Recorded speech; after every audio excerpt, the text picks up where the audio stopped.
దానికి ఆదాయ మార్గాలు చూసుకోవడం చేసినప్పుడే కదా పెరుగుతుంది, ఆదాయం పెరుగుతుంది. వేరే ఉంది, లోకల్ పంచాయతీలు 10% పెట్టుకోవాలి, 20% రాష్ట్ర ప్రభుత్వం పెట్టుకోవాలి, 20 నుంచి 30%.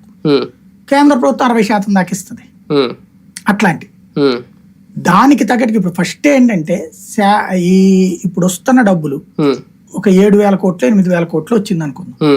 ఆ 7,000 8,000 కోట్లు సో పర్పస్ కని ఇచ్చారు. అది ఇప్పటిదాకా ఏమైపోతుంది, రాష్ట్ర ప్రభుత్వం చేసే పనుల్లో ఆ డబ్బులు వేసేసుకుంటున్నారు.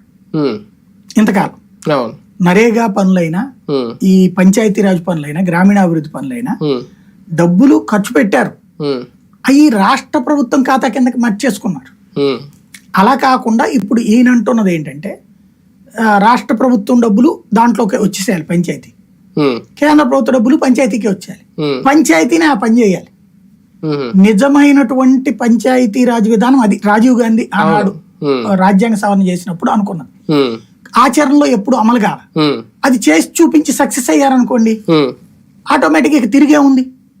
భవిష్యత్తులో గ్రామీణ ప్రాంతం అంతా కూడా ఆయన్ని దేవుడిగా చూస్తుంది. కానీ ఇక్కడ ఇంకో పాయింట్ ఏంటంటే, నిజంగా ఏ శాఖకు సంబంధించిన నిధుల్ని సంక్షేమానికి వాడకుండా ఆ శాఖకే వాడాలి అంటే సంక్షేమానికి సరిపడా అంత సొమ్ము ఖజానాలో ఉందా, అది లేకే కదా ఇలాగా వాడుతున్నారు మొన్నటి వరకు అని.